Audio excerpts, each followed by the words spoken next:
সালে যে গত 3 দশকের মধ্যে একটা প্রবল ছাত্র আন্দোলন তৈরি করেছিলাম বিশ্ববিদ্যালয় থেকে, যে চাকরির ক্ষেত্রে বৈষম্য, যে কোটার মাধ্যমে যে মেধাবীদের সুযোগকে সীমিত করে দেওয়া হয়েছিল, যোগ্যতা থাকা সত্ত্বেও পরীক্ষা দিয়ে প্রতিযোগিতায় টিকে তারা চাকরি পাচ্ছে না, আর অপেক্ষাকৃত কম যোগ্যতা নিয়ে বিশেষ কোটায় তারা চাকরি পাচ্ছে। আর যার ফলে যেটা হয়, ওই কোটায় ডাক্তার হয়ে যেমন আপনার রডের বদলে বাঁশ দেয়, ইঞ্জিনিয়ার হয়ে ডাক্তার হয়ে পেটের মধ্যে চাকু রেখে অপারেশন করে ফেলে।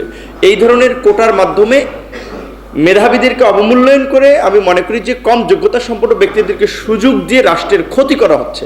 সেই জায়গা থেকে আমরা আন্দোলন করলাম এই বৈষম্যের বিরুদ্ধে। তারপরে বাংলাদেশে বলা চলে বিশেষ করে গত 18 এবং 19 যদি দেখেন, যে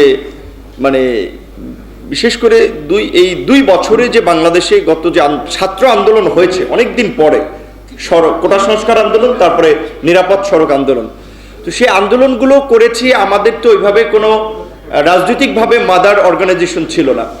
আমরা দেখেছি যে আমাদের কার্যক্রমগুলো প্রচার প্রসারে প্রবাসীরা অত্যন্ত আন্তরিক, এবং আমাদের সহযোগিতায় তাদের একটা আন্তরিকতা ব্যাপক মাত্রায় লক্ষ্য করা যাচ্ছিল।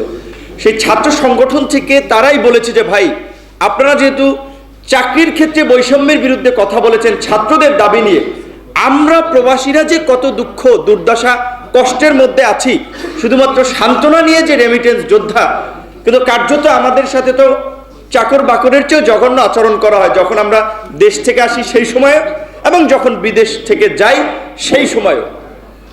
তো এই সমস্ত কথা শুনে অনেকগুলো ঘটনা আছে যে আপনার বিশেষ করে ধরেন প্রবাসী 2 শ্রেণীর, একটা একটু ইউরোপ আমেরিকাতে যারা থাকে তাদের সাথে স্বাভাবিকভাবে এক ধরনের ব্যবহার করা হয়, মধ্যপ্রাচ্যের কথা শুনলে তাদের সাথে আবার আরেক ধরনের ব্যবহার করা হয়, কারণ জানে যে ম্যাক্সিমাম কর্মের সন্ধানে যায়, কাজেই তারা কেউ ভিআইপি টিআইপি না, এমপি মন্ত্রীর আত্মীয় স্বজন না, এই ধরনের একটা দৃষ্টিভঙ্গিও থাকে। তো এই কর্মজীবী প্রবাসীদের প্রতি যে বৈষম্যমূলক আচরণ এবং অবহেলা, যে বলে যে ভাই বাইরে থেকে আসি, ধরেন একটা কাচের জিনিস ভালো লাগছে বাসার জন্য নিয়ে যাচ্ছি, কিংবা বাবা মায়ের জন্য একটা জিনিস শখ করে নিয়েছি, আর ব্রিফ কেসটা এমনভাবে উল্টাইয়া পাল্টাইয়া নাড়ে চাড়ে ভিতরে ভাঙ্গা অস্থির হয়ে যায়। অনেক ক্ষেত্রে লাগেজ কাটাও পরে, টাকা পয়সা পাই না, জিনিসপত্র উপহার যা নিয়ে যাই সেইটা পাই না, এয়ারপোর্ট থেকে লাগেজ হারাই যায়। এই সেদিন আমি রাজশাহীর চাঁপাইনবাবগঞ্জ গিয়েছিলাম আমাদের দলের একটা প্রোগ্রামে, একজন প্রবাসীর সাথে দেখা, বলে ভাই আমার লাগেজটা পাইনি। চিন্তা করেন, এখন ওই দিক থেকে আসছে একটা আবেগ, বাচ্চার জন্য চকলেট নিয়ে আসছে, মা বাবার জন্য একটা উপহার নিয়ে আসছে, প্রিয় সহধর্মিনীর জন্য একটা গিফট নিয়ে আসছে, হাজির হবে। এখন তিনি হাজির হয়েছেন, তার ব্যাগটাই পাচ্ছে না। ব্যাগে হয়তো নিশ্চয়ই বৈদেশিক মুদ্রাও ছিল, কিন্তু ব্যাগ পাচ্ছেন না। এটা তো নিশ্চয়ই এই অথরিটির দায়িত্ব। খোকন ভাই যেটা বলেছেন এটা ঠিক, যে কার্যত আমাদের এই যে এতগুলো দূতাবাস আছে, দূতাবাসগুলোতে বিভিন্ন সেকশন আছে, কিন্তু কার্যত শ্রম উইংয়ে যারা কাজ করেন কিংবা সেবা দেওয়ার যারা দায়িত্বে থাকেন, আমি 4টা দেশ সচক্ষে দেখে এসেছিলাম গত বছর, মিডল ইস্টের ওমান, কাতার, সৌদি আরব, সংযুক্ত আরব আমিরাত, 4টা দেশে গিয়েছিলাম।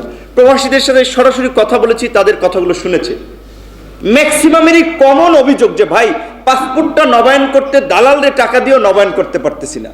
কেন ভাই, পাসপোর্ট নবায়ন করতে দালালদের টাকা দিতে হবে? আপনারা ডিজিটাল বাংলাদেশের কথা বলেন, স্মার্ট বাংলাদেশের কথা বলেন, পাসপোর্ট নবায়ন তো অনলাইনে হবে, অ্যাপ্লাই করবে, আপনারা দিয়ে দেবেন যদি তার কোনো ক্রাইম না থাকে। এবং আমাদের দেশে এই যে পাসপোর্ট করতে গিয়ে প্রথম হয়রানি প্রবাসীরা তো শিকার হয়, সাধারণ প্রবাসীরা পাসপোর্ট করতে গিয়ে বাইরে গেলে একটা পাসপোর্ট লাগবে, দালাল ছাড়া পাসপোর্ট পাওয়া যায় না।